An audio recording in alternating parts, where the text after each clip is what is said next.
Esta pregunta es importante en el MIR porque ya nos han preguntado varias veces que hagamos un diagnóstico diferencial entre los distintos tipos de shock.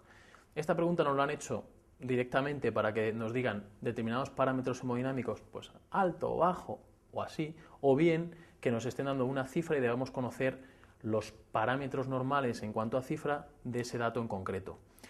Lo que es muy importante es que conozcamos los tres tipos fundamentales de shock que existen.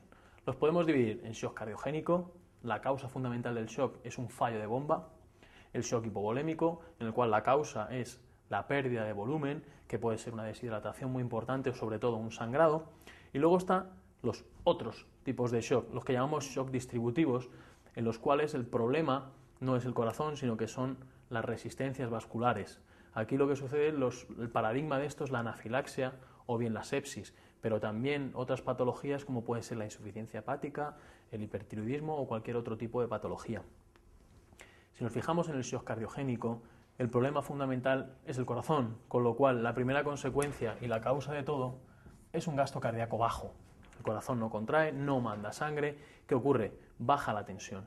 ¿Cómo se intenta compensar esto? Pues el principal mecanismo que surge inmediatamente es la descarga de catecolaminas, que lo que hacen es un efecto vasoconstrictor. Por lo tanto, las resistencias vasculares sistémicas van a aumentar para intentar aumentar la presión arterial. Lógicamente, si nuestro corazón no funciona y no manda sangre, lo que ocurre es que esa sangre se acumula hacia atrás, con lo cual la presión venosa central va a estar elevada y la presión capilar pulmonar va a estar elevada, que refleja el poco manejo de sangre del ventrículo derecho y del ventrículo izquierdo. En el shock hipovolémico, lógicamente, el problema fundamental de todo es que no hay sangre, por tanto la presión venosa central va a estar baja. Como consecuencia de que no hay sangre, el corazón, aunque se contraiga, no manda gasto cardíaco, el gasto va a ser bajo. Y ocurre lo mismo, lo que intenta compensar el organismo es con una descarga de catecolaminas que aumente las resistencias para aumentar la tensión arterial. La presión capilar pulmonar, lo lógico es que esté baja, de la misma manera que no hay presión venosa central, no hay presión capilar pulmonar. Por último, en los shock distributivos, la causa no es el corazón. El problema que hay es una caída de las resistencias vasculares sistémicas. Hay una vasodilatación muy importante. ¿Qué ocurre? El corazón intenta compensar esto y lo que hace es mandar mucha sangre, pero que es insuficiente, con lo cual el gasto cardíaco va a ser alto. ¿Y qué ocurre? Que la presión venosa central y la presión capilar pulmonar aquí nos van a dar igual. Las cifras que nos den van a depender lógicamente de la velocidad con la que circule la sangre. Entonces, si nos fijamos, cuando nos den un caso clínico en el cual nos hablen de un shock, si nos fijamos inicialmente en el gasto cardíaco, lo tenemos muy fácil porque la única que tiene un gasto alto y también unas resistencias bajas es el shock distributivo. Si nos encontramos con un gasto bajo, nos debemos fijar en la presión venosa, ya que el hipovolémico va a tener la presión venosa baja. Debéis recordar los parámetros normales de estos datos hemodinámicos. Acordaos que el gasto cardíaco suele estar en torno a 5 litros por minuto. Las resistencias vasculares entre 700 hasta 1500. La presión venosa entre 5 y 8.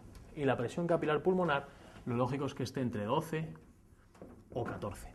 Si nos fijamos en nuestro caso clínico, nos dan un paciente que ingresa por insuficiencia cardíaca y se le pone tratamiento diurético. El paciente inicialmente mejora, pero luego empieza a empeorar su situación clínica. Y nos dicen que le implantan un catéter de Swan-Ganz para medir estos parámetros hemodinámicos. Y fijaos, nos dan índice cardíaco de 1,9 litros por minuto por metro cuadrado de superficie corporal. Acordaos que el gasto cardíaco no está referido a la superficie corporal y no es lo mismo 5 litros por minuto si yo mido 3 metros que 5 litros por minuto si mido 1 metro. Entonces, lo mejor es ajustar el gasto cardíaco a la superficie corporal que nos da el índice cardíaco. Y el índice cardíaco normal está entre 2,4 hasta 4,2 litros por minuto por metro cuadrado de superficie corporal. Entonces, 1,9 es un índice cardíaco bajo. Fijaos, ya estamos quedándonos con estos dos, con el cardiogénico o con el hipovolémico. Los siguientes datos, presión venosa central 1, fijaos, entre 5 y 8 la presión venosa está baja, con lo cual el paciente está en una situación hipovolémica. Lo que ha sucedido es que con el tratamiento diurético hemos depleccionado a nuestro paciente y por eso ha empeorado su situación. Ahora no tiene gasto cardíaco porque no tiene volemia.